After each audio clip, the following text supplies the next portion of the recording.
The emergency alert pierced the quiet of Captain Rhea Novak's quarters, aboard the Orion infrastructure station. The flashing red notification on her interface was marked with the highest clearance level. A summons from the Galactic Alliance High Command. She sighed, running her fingers through her short, dark hair before sliding her uniform jacket over her shoulders.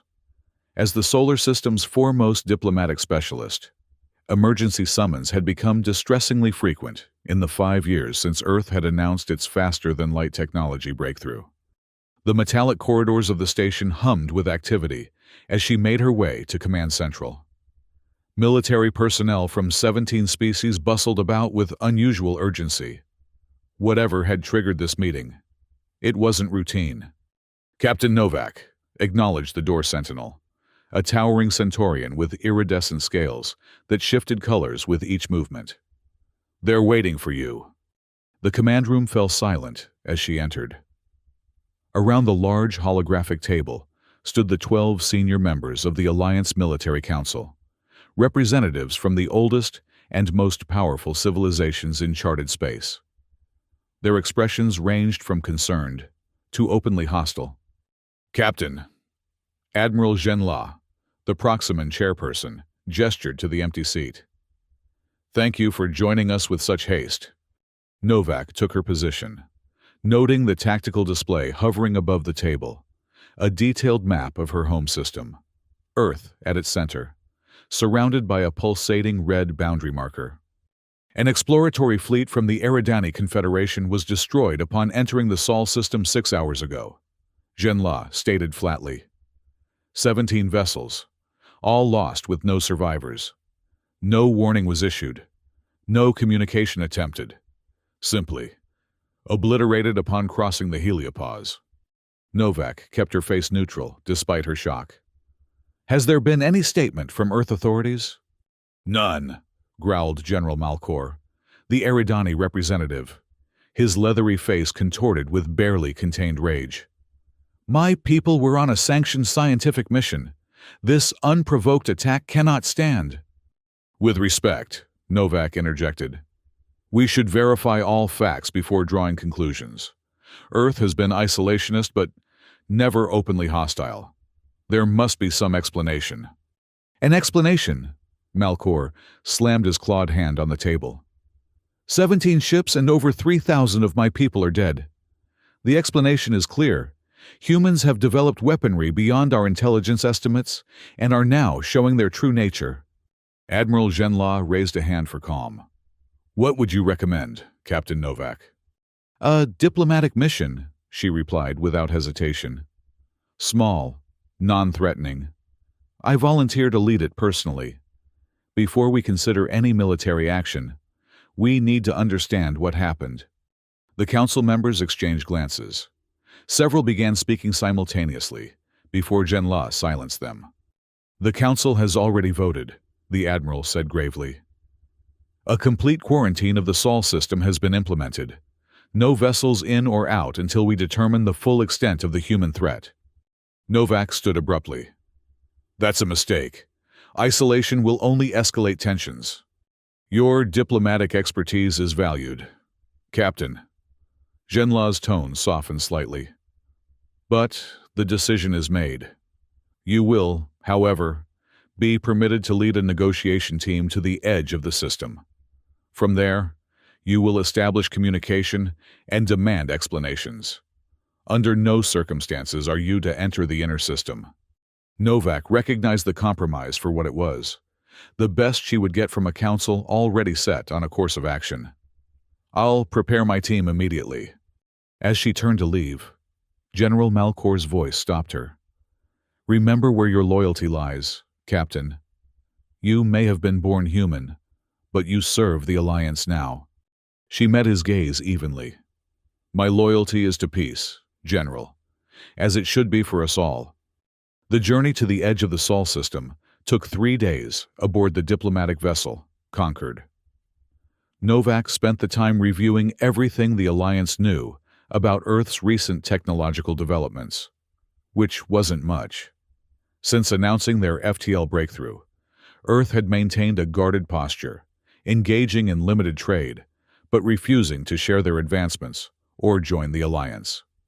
Her team consisted of 6 members, communication specialists and xenopsychologists from various alliance worlds, all chosen for their understanding of human culture. As they approached the designated communication point, just beyond Pluto's orbit, Novak gathered them in the ship's conference room. "Our primary objective is information gathering," she briefed them. "We need to understand what happened to the Eridani fleet and why. Earth has traditionally been cautious, but not aggressive. This incident represents a significant departure from established behavior patterns. Or perhaps it reveals their true nature," commented Talia Vren, a tall, willowy xenopsychologist from Procyon. "Humans have a violent history, after all."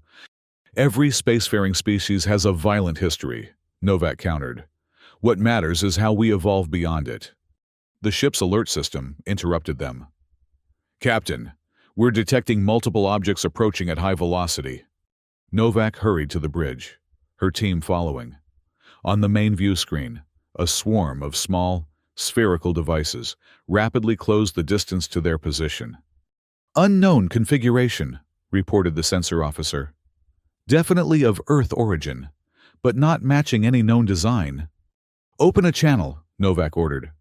"Broadcast on all frequencies that we are a diplomatic vessel on a peaceful mission." No response, the communications officer reported after a tense moment. "They're still approaching. 30 seconds to intercept." "Defensive shields only," Novak commanded. "No offensive measures." The spheres surrounded the Concord, moving with eerie coordination. Then, without warning, they emitted a pulse of energy that washed over the ship. Every system aboard instantly shut down, leaving them drifting in space, illuminated only by emergency lighting. "Status report," Novak called into the darkened bridge. "All primary and secondary systems offline," came the reply. "Quantum communication array disabled. Life support on emergency power only." Novak stared at the spheres hovering outside the viewport. They made no further aggressive moves, simply maintaining position around the disabled vessel. "This is a containment operation," she realized aloud. "They're isolating us, not destroying us." Hours passed in tense silence. The spheres remained vigilant, responding to every attempt at restarting systems with precisely targeted energy pulses that disabled specific components. It became clear they were being monitored with extraordinary precision. Finally, after nearly 8 hours, a larger vessel approached. Unlike the utilitarian Alliance ships, this craft displayed elegant, almost artistic design elements, despite its obvious military capability. "They're hailing us," announced the communications officer, as a single console suddenly reactivated. Novak straightened her uniform and nodded. "On screen." The image that appeared showed a human woman in a midnight blue uniform adorned with gold insignia. Her dark hair was pulled back in a severe bun, and her expression conveyed calm authority. "Captain Rhea Novak," the woman stated, rather than asked. "I am Major Alex Donovan, Earth Defense Force. Your vessel has illegally entered restricted space. You will be boarded and escorted to a secure facility for questioning." "Major Donovan," Novak replied evenly. "We are a diplomatic mission responding to an incident involving an Eridani research fleet. We request—" "Your requests are irrelevant," Donovan interrupted. "The Alliance has been warned repeatedly about unauthorized approach vectors. Prepare to be boarded." The transmission ended abruptly. "They can't do this," Talia protested. "We have diplomatic immunity under Galactic Concordat." Novak's expression was grim. "Earth never signed the Concordat." She turned to her team. "Cooperate fully. Make no threatening movements. Our priority now is de-escalation." The boarding was swift and professional. Earth soldiers in form-fitting armor that seemed to absorb light moved through the ship with practiced efficiency. They carried unusual weapons, not the particle or plasma weapons common throughout the Alliance, but devices that emitted controlled quantum field distortions, technology far beyond anything Novak had seen before. Major Donovan personally escorted Novak from the bridge. "Your crew will remain aboard under guard. You're coming with me." "May I ask where?" Novak inquired, maintaining her composure. "Earth 1, Donovan replied. "Admiral Santos wants to speak with you directly." Novak couldn't hide her surprise. Admiral Maya Santos was practically a legend, the architect of Earth's military renaissance and, if rumors were to be believed, the driving force behind their technological leap forward. The shuttle ride was conducted in silence. Through the viewport, Novak caught glimpses of Earth's defense system. Thousands of the same spherical devices organized in complex, shifting formations throughout the system. Occasionally, larger warships moved between them with precise coordination that spoke of an integrated command structure far more advanced than the often fractious Alliance fleet operations. Earth itself was surrounded by multiple orbital platforms, some clearly military in nature, others seemingly devoted to industry or research. The centerpiece was Earth 1, a massive space station in geosynchronous orbit above the Pacific Ocean, its design reminiscent of ancient Nautilus shells spiraling outward from a central hub.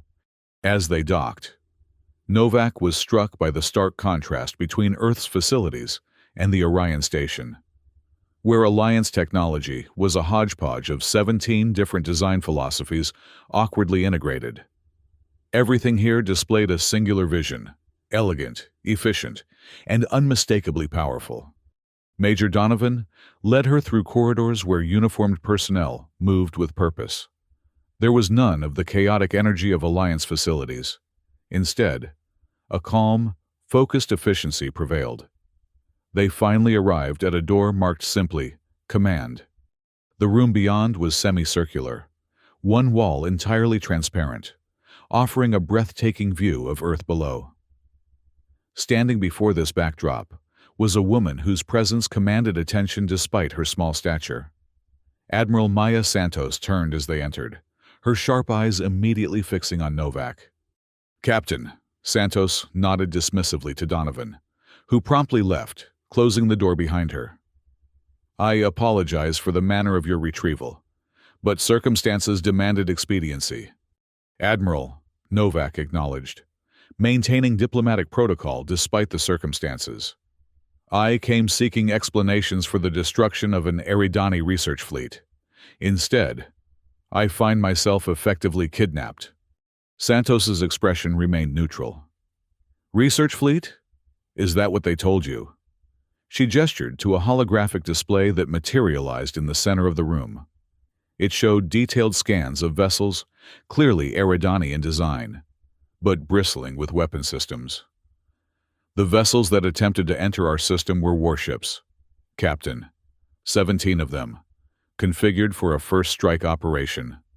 Novak studied the images carefully. There was no denying the military nature of the ships displayed. "This contradicts the information I received from Alliance Command." "I'm not surprised." Santos moved to a console, bringing up additional displays.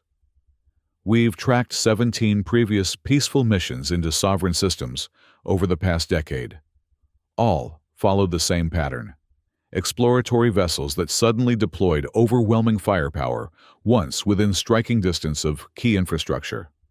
The displays showed recordings from various systems, planets Novak recognized as former independent worlds, now under Eridani protection.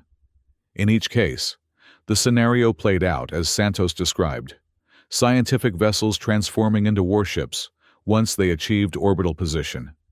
"Why would the Alliance mislead me?" Novak asked, though she was beginning to suspect the answer.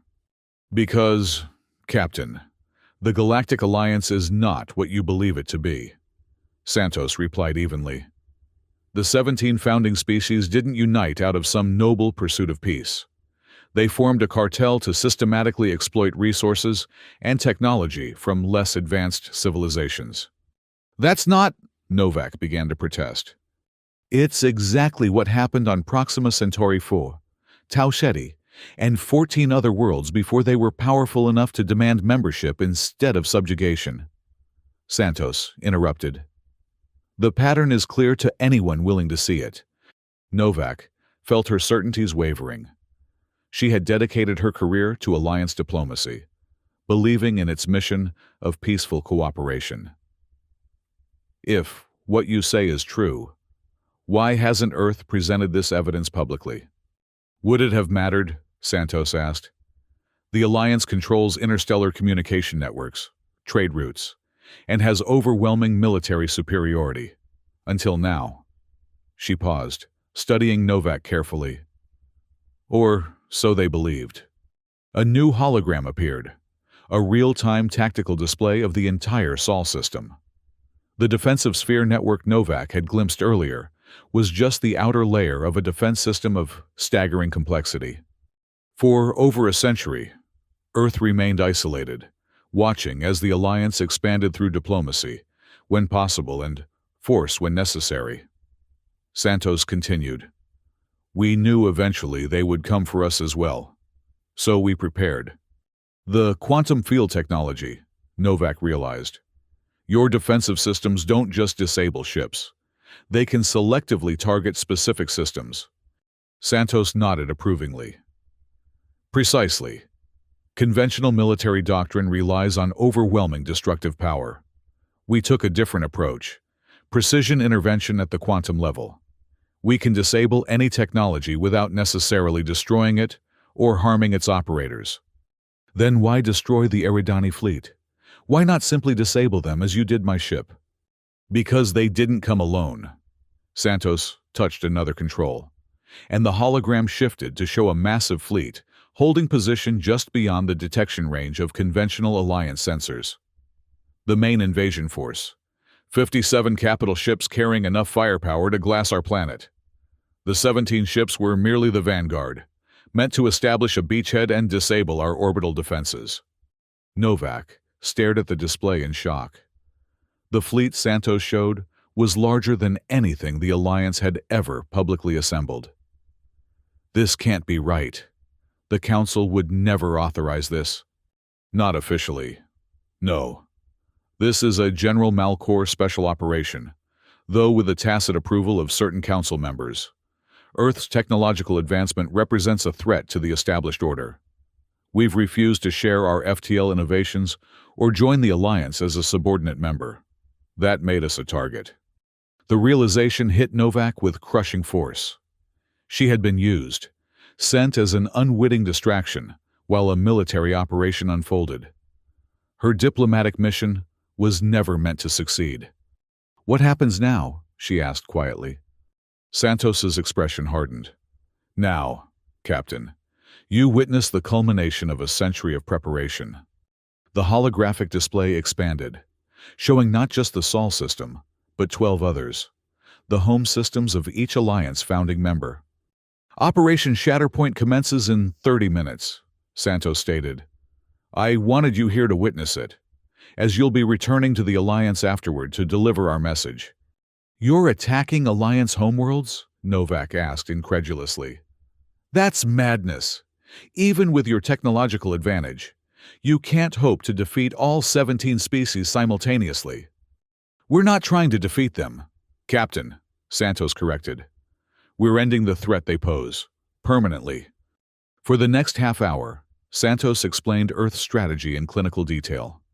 Novak listened with growing horror as she understood the full scope of what was about to unfold. This wasn't a counterattack. It was surgical excision performed with terrifying precision. When the operation began, it was with neither fanfare nor warning.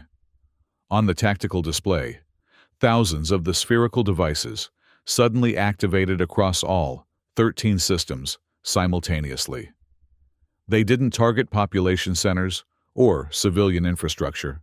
Instead, they homed in on military installations, command centers, and weapons platforms with uncanny accuracy. Shatterpoint Phase 1 complete, reported a calm voice over the communication system. All targeted systems neutralized. Casualty count within acceptable parameters. Phase 2, Santos ordered simply. Novak watched as Earth forces, ships unlike any in the Alliance inventory, emerged from concealed positions throughout Alliance space. They moved with coordinated purpose, securing disabled military facilities and communications arrays. "You've been hiding forces in Alliance territory," Novak realized. "For how long?" "Decades," Santos replied without apology. "Sleeper units, autonomous systems, forward operating bases disguised as research outposts or trading posts. We've been preparing for this day since we first detected Alliance scout ships in our outer system a century ago." On the display, Alliance homeworlds were systematically being isolated, not invaded or bombarded, but effectively quarantined as their military and communication capabilities were precisely excised. "This isn't an occupation," Novak observed, understanding dawning. "You're not conquering them." "Correct. Once their offensive capability is neutralized, we'll withdraw. Each world will maintain its sovereignty. They simply won't have the capacity to threaten others." "And the Eridani invasion fleet?" Santos gestured to a section of the display where the massive enemy formation was now surrounded by Earth vessels. "Currently being boarded and secured. The commanding officers will be detained for war crimes tribunal. The rest will be returned to their homeworld once the operation concludes." Novak struggled to process the scale of what she was witnessing. "The Alliance will never recover from this." "The Alliance as a military entity?" "No," Santos agreed. "But as a diplomatic and trade organization, that's entirely up to them. We have no desire to replace one hegemony with another. Earth wants security and fair exchange, not dominion." For hours, Novak watched as the most powerful military force in known space was systematically dismantled without a single planetary bombardment or mass casualty event. It was unlike any military operation in recorded history, not a war of conquest, but a precisely targeted removal of capacity for aggression. When it was over, Santos turned to her. "You'll be returned to your ship tomorrow. When you reach Alliance space, you'll deliver our terms. Earth remains sovereign. We will engage in fair trade and cultural exchange, but will not share military technology. Any future aggression will be met with the same response you've witnessed today." "They'll never believe me," Novak said quietly. "They will." Santos handed her a data crystal. "This contains enough evidence to convince even the most skeptical council member. It also includes proof of the 17 pacification operations the Alliance has conducted against developing worlds, including the attempted one against Earth." Novak accepted the crystal. Her worldview irreparably altered. "You could have simply destroyed them all. Why didn't you?" "Because humans don't start wars, Captain," Santos said, her voice suddenly weary. "We end them. Throughout our history, we've learned that lasting peace comes not from subjugation, but from removing the capacity and will for continued aggression. The Alliance will adapt to a new reality, where military coercion is no longer a viable option." "And if they don't?" Santos's expression was resolute. "Then we'll demonstrate again that while we prefer peace, we excel at war when forced into it." The journey back to Alliance space was conducted in silence. Novak's diplomatic vessel was escorted to the boundary by Earth ships before being released with systems fully restored.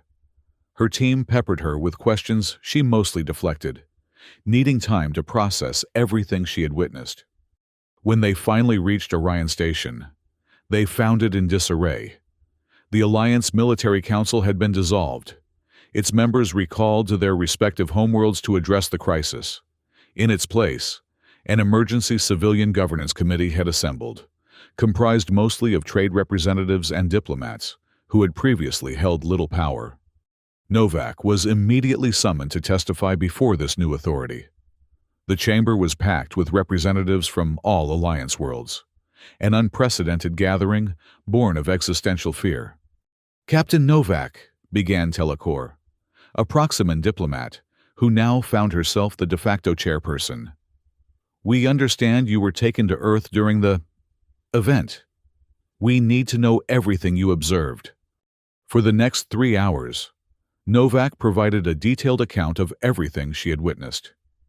She presented the data crystal's contents, which confirmed Earth's claims about the Alliance's past operations and the Eridani invasion plan.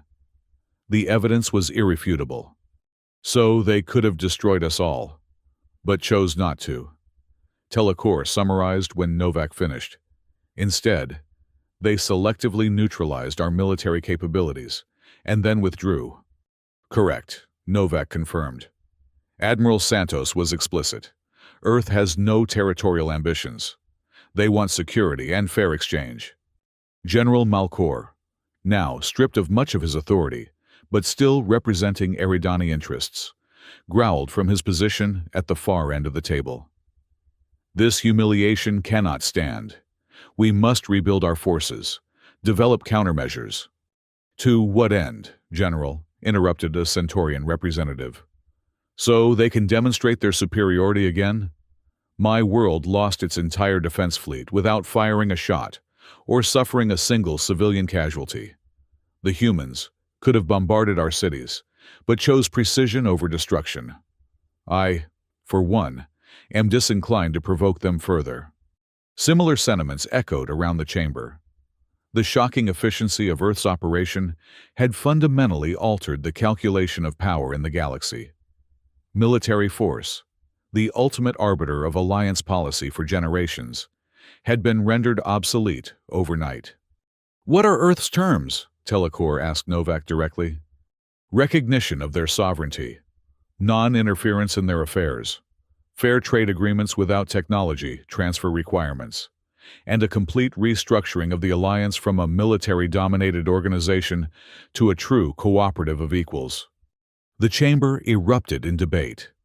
Some representatives saw opportunity in the new paradigm, while others, particularly those from the original founding worlds, bristled at the effective end of their privileged status. After days of contentious negotiation, a new framework emerged, the Galactic Cooperative, replacing the military-focused alliance. Under its charter, aggressive expansion was explicitly forbidden, with trade and cultural exchange elevated as the primary means of interaction between worlds. 6 months later, Novak found herself once again approaching Earth, this time aboard a diplomatic vessel bearing representatives from 23 formerly Alliance worlds. As the newly appointed ambassador plenipotentiary to Earth, she had the responsibility of formally establishing relations under the new interstellar reality. Earth 1 station looked different now, less overtly military, with sections clearly repurposed for diplomatic functions. Admiral Santos greeted the delegation personally, now serving in the dual role of military commander and government representative. Ambassador Novak, Santos acknowledged with a small smile. I expected they might send you. It seemed appropriate, Novak replied. I understand things better now, both sides of the equation. The formal negotiations were surprisingly straightforward. Earth had no interest in extracting punitive terms or establishing dominance. They wanted only security guarantees and fair treatment, reasonable requests from a civilization that had just demonstrated its ability to fundamentally alter the galactic balance of power overnight. After the main delegation departed, Santos invited Novak to remain for a private conversation in the same command room where they had first met. Your report was thorough, Santos noted, displaying a copy of the document Novak had submitted to the former Alliance leadership. I particularly appreciated your title. On the screen appeared Novak's report heading, Humans don't start wars. They end them, brutally. It seemed to capture the essence of what I witnessed, Novak replied. Earth could have conquered or destroyed its rivals, but chose instead to simply remove their capacity for aggression while preserving their sovereignty. It's a distinction that matters. It does, Santos agreed. Throughout human history, the most devastating conflicts weren't caused by those who prepared thoroughly for war, but by those who stumbled into it unprepared, leaving no option but total victory or defeat. She gazed out at the Earth below. We spent a century preparing for a war we hoped never to fight, developing technologies that could end conflicts with minimal loss of life. The quantum field technology, Novak said. It's not just a weapon, it's a philosophical approach to conflict. Precisely. Conventional military doctrine focuses on destruction. We focused on neutralization. The difference between reducing a city to rubble and simply disabling its defensive systems is morally significant. Novak moved to stand beside her, looking down at the blue-green world. What happens now? Now, we build something better than what came before. The alliance was fundamentally flawed. Peace maintained through the threat of overwhelming force isn't peace at all. The cooperative has the potential to be something more, a true community of equals. With Earth as its de facto protector, Novak observed. Santos shrugged. For now, perhaps, but we've made our technological principles available to all member worlds. The quantum field approach to defense means that, in time, aggressive war becomes functionally impossible for anyone. Attack systems can be neutralized without massive casualties. When that technology proliferates, the very concept of military conquest becomes obsolete. You're not afraid of sharing such power? It's not power in the conventional sense. You can't conquer worlds with it, only prevent others from doing so. In a way, it's the ultimate democratization of security. Novak considered this. A galaxy where war becomes technically infeasible rather than merely illegal or immoral. It's revolutionary. That's the hope, Santos acknowledged. Though history suggests humans will always find new ways to come into conflict. This just changes the nature of that conflict, from kinetic to economic, from military to cultural. She turned from the viewport. Which is why we need people like you, Ambassador, those who understand both worlds and can help navigate the transitions ahead. Is that an offer? Novak asked. Consider it a recognition of potential. Earth needs representatives who understand the broader galactic community. You've demonstrated both insight and integrity, rare qualities in diplomatic circles. Later, as Novak's shuttle prepared to depart Earth-1, she found herself looking back at the planet with new perspective. The world of her ancestors had evolved in isolation, developing not just advanced technology, but a distinct philosophy of power and its application. They had recognized a fundamental truth that the Alliance had forgotten, that true security comes not from the capacity to destroy others, but from the ability to render aggression itself obsolete. In her final report to the newly formed Cooperative Council, Novak expanded on her original title. Humans don't start wars. They end them, brutally. Not through overwhelming destruction, but through the precise application of force to eliminate the capacity for continued aggression. In doing so, they have fundamentally altered the nature of interstellar relations, perhaps permanently. The response from the Council was mixed, as expected. Some members embraced the new paradigm enthusiastically, seeing opportunity in a galaxy where military coercion no longer determined the fate of civilizations. Others, particularly those who had benefited most from the old order, remained suspicious and resentful of Earth's intervention. But none could deny the new reality. In the span of a single day, humanity had rewritten the rules of interstellar politics. They had demonstrated that preparation, innovation, and moral clarity could overcome even the most entrenched power structures. 3 years later, as Novak watched the first Earth trade delegation depart for the former Alliance core worlds, she reflected on the transformation she had witnessed. The cooperative was taking shape as a genuine forum for collaboration, rather than a vehicle for the powerful to control the weak. Military budgets across known space had been redirected toward infrastructure, research, and quality of life improvements. The quantum field technology, now widely shared, had rendered traditional weapons of mass destruction obsolete. It wasn't perfect. Human nature and its alien equivalents ensured that conflicts still arose. But these conflicts now played out in negotiation chambers and marketplaces rather than on battlefields. The brutal efficiency with which Earth had ended the threat of the Alliance remained a powerful deterrent against any return to the old ways. In her private correspondence with Admiral Santos, now serving as Earth's representative to the Cooperative Council, Novak summed up the transformation. "We've moved from a peace maintained by fear to one maintained by mutual interest. It's more fragile in some ways, requiring constant attention and good faith, but infinitely more valuable for that very reason. Earth didn't just end a war, it changed the nature of peace itself." Santos's reply was characteristically concise. That was always the objective. Ambassador, humans learned long ago that how you end a conflict determines how long that ending lasts. We didn't want a century of peace enforced by occupation. We wanted a millennium of cooperation built on shared security. The difference matters. And as new civilizations continued to join the cooperative, each bringing unique perspectives and contributions, Novak recognized the profound truth in Santos's words. Earth hadn't conquered the galaxy. It had liberated it from the cycle of military competition that had defined interstellar relations for generations.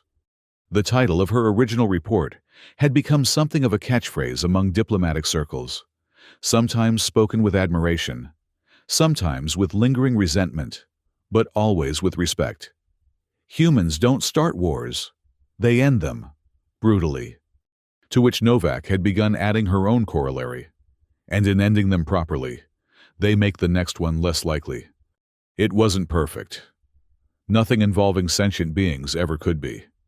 But it was progress. Genuine, meaningful progress toward a galaxy where cooperation rather than coercion determined the fate of civilizations.